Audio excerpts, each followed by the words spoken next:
ఇదిగో ఫ్రెండ్స్ అయిపోయింది.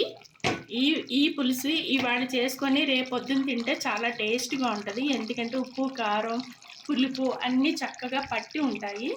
అదే కర్రీ అయితే ఇప్పటికిప్పుడే చేసుకొని తినేసేసేయాలి. ఈ పులుసు మాత్రం రేపుడికి చాలా టేస్ట్గా ఉంటుంది. ఓకే, హాయ్ అండి, నేను మీ Komala. Welcome to my channel Komala Telugu cooking channel.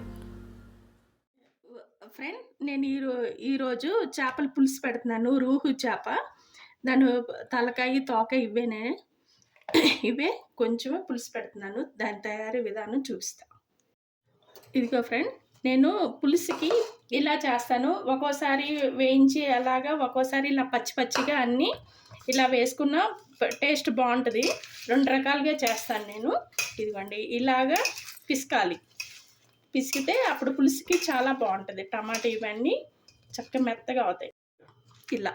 ఇలా పిసికేసేసి చేపల్లో కలిపేసేసాడు. ఇలా మా అత్తగారు చేస్తుంది, అందుకోసం నేను కూడా అలాగే చేస్తున్నాను. 2 రకాలుగా చేసుకోవచ్చండి.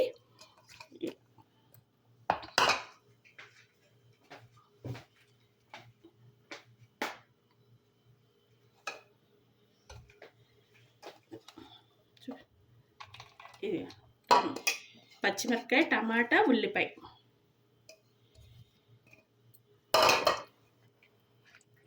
చేప ముక్కలు, తలకాయ తోక, అంతే అండి. అంతే ఫ్రెండ్స్.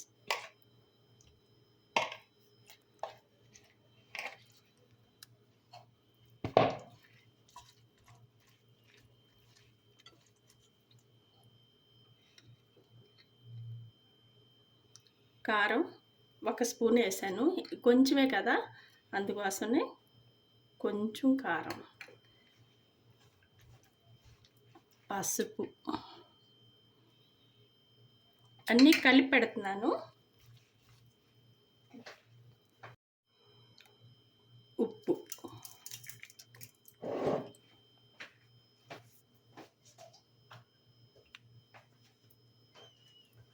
నూనె. ఇదిగోండి, 2 దోసెళ్ళు వేసుకున్నాను. చేపల కూరలో కొంచెం కారం, ఉప్పు, నూనె కొంచెం ఎక్కువే పడతాయి.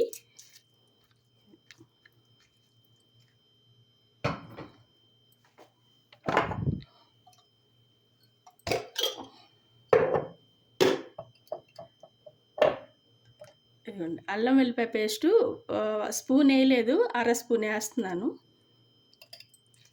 ఇంతే అండి. తర్వాత పులుసు అంతా ఉడికిన తర్వాత మళ్ళీ నేను చూపిస్తా. ఇదిగోండి, ఇదిగో ఫ్రెండ్, ఇలాగా చేపల్ని ఇలా కలిపేసేసి పెట్టేసేయడమే. ఇప్పుడు చింతపండు పులుసు, ఇదిగోండి చింతపండు పులుసు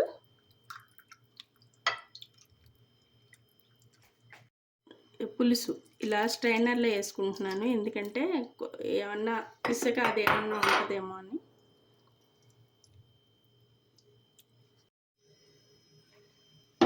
స్టవ్ వెలిగించుకున్నాను, స్టవ్ మీద పెట్టేస్తున్నాను. ఇది కొంచెం హై ఫ్లేమ్లో పెట్టాలండి ఫస్ట్, తర్వాత సిమ్లో పెడదాం.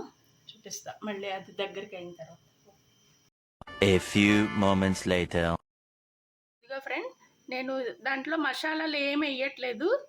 1 స్పూను మెంతులు, 1 స్పూన్ జీలకర్ర, 1 స్పూను ఆవాలు. ఇవి లైట్గా కొంచెం ఫ్రై చేసుకోవాలి, ఎందుకంటే పచ్చివాసన పోతుంది అన్నమాట. ముందుగా వేయట్లేదు కదా, అది అయిపోయింది. ఇలాగ వేయించుకుంటే సరిపోతుంది. ఇది పౌడర్ చేసి లాస్ట్లో వేయాలండి, వేసేటప్పుడు చూపిస్తాను. నేను లాస్ట్లో ఈ పొడి వేస్తున్నాను. జీలకర్ర, మెంతులు, ఆవాలు కొంచెం అండి, 2 స్పూన్లు వేసాను, అంతకన్నా ఎక్కువ వేయలేదు, కొంచెమే కదా. అది ఇప్పుడే కొత్తిమీర కూడా వేసేస్తున్నాను. కొత్తిమీర కూడా వేసాను, అయిపోయింది. ఇలా చేస్తానండి, 2 రకాలుగా చేసుకోవచ్చు. ఈరోజు నేను ఇలా చేశాను. ఇంకా కదపకూడదండి, కదపకుండా ఇంతే. 5 minutes later. ఇదిగో ఫ్రెండ్స్, అయిపోయింది. ఈ పులుసు ఇవాళ చేసుకొని రేపొద్దున తింటే చాలా టేస్ట్గా ఉంటుంది. ఎందుకంటే ఉప్పు, కారం, పులుపు అన్నీ చక్కగా పట్టి ఉంటాయి. అదే కర్రీ అయితే ఇప్పటికిప్పుడే చేసుకొని తినేసేసేయాలి. ఈ పులుసు మాత్రం రేపటికి చాలా టేస్టీగా ఉంటది. ఓకే. ఓకే. నచ్చితే లైక్ చేయండి, షేర్ చేయండి, సబ్స్క్రైబ్ చేయండి. ఓకే. Thank you.